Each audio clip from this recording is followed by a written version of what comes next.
Hey guys, I'm going to go ahead and record a quick video talking about those last 3 short answer problems on the study guide. Let's jump right in. So we're asked to show graphically what happens when a perfectly competitive firm starts off with an economic loss and there's an exodus, right? A bunch of firms are leaving that industry. So first of all, we're going to go ahead and we're going to draw our cost curves, right? This is our little q. We'll do our average total cost. We'll do, yeah, why not, right? Actually, we'll do an average variable cost in black as well, since it's not terribly important, right? We will do a marginal cost in red, since that's very important. And then we're going to go ahead and we're going to use the green to represent the particular price or the marginal revenue curve, okay? So we're told that they're at an economic loss. So really, I can draw this curve anywhere below this average total cost curve, right? So as long as it's anywhere in there, I'm good. So I'm just, for the sake of simplicity, I'll draw it a little bit below it. This is our price, which is the same thing as our marginal revenue. And now we know that we're going to be producing at that point where the marginal revenue equals the marginal cost, right? Now, why is that? If we go to a point before that, right? If we go to, say, this particular quantity, right? At this quantity, the marginal revenue is up here and the marginal cost is down here, so it makes sense to make that unit.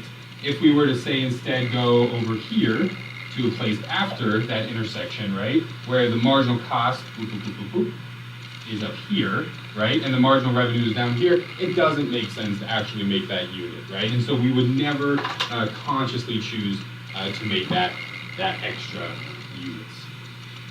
So as a result, we know that we're going to be producing where the marginal revenue exactly equals the marginal cost. We're going to find that point, and then we're going to kind of drop an anchor down, right? That's going to give us our Q star. And then here, in order to figure out the profit square, or the loss square, right, which is what we have here, we're going to go and find, given this quantity, what's the average total cost. So then we just kind of find that, you know, this particular vertical line, where does that intersect the average total cost? Right here. And so this is going to be the top of my, so this is all my profit loss here, okay? All this stuff here is my profit loss.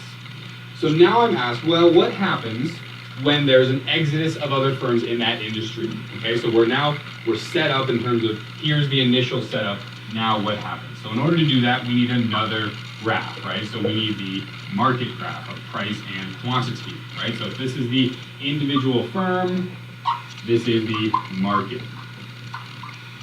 Okay, and so this, we're going to have a demand curve. And now I have to be very careful where I put the supply curve here, because I need the intersection to be right where that price is, right? So I need it to cross right there.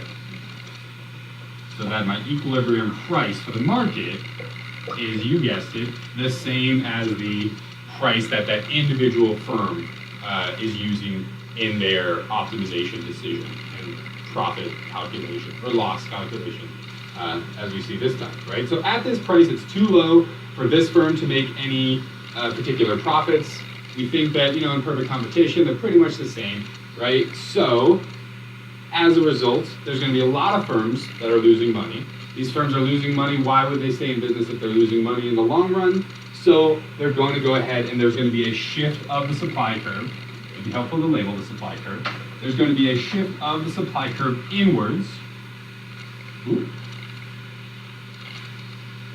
Shift of the supply curve inwards, S2, and we're going to have a larger price, right? So P double star and Q double star.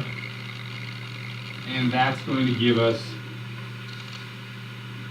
a new marginal revenue curve. And where that new marginal revenue curve intersects the marginal cost curve is going to be our new profit maximizing decision, right? So our new Q star.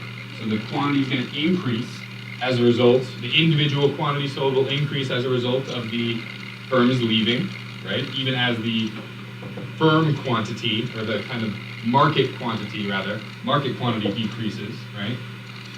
But the firm quantity, that little q, is going to increase as a result of the price floating up, right?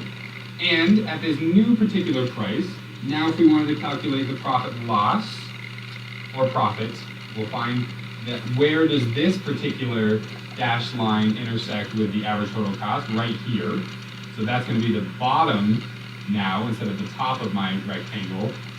And this is going to be my profit. Instead of a profit loss, this is just my profit squared. All right. So that would give you full credit in the exam, right?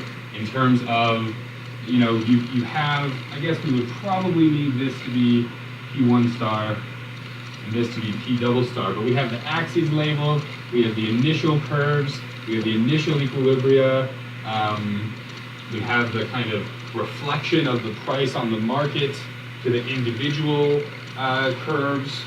We have, at least ATC, AVC, and marginal costs curve depicted here. There is one curve missing, but I don't require you guys to make it. That's our average fixed cost curve, right? That would be something down here. So you're not required to put that on there. But all of these other curves are required. They're a necessary element for economic analysis in these perfectly competitive firms. All right. That's all for the first one. The next video will be about number 28.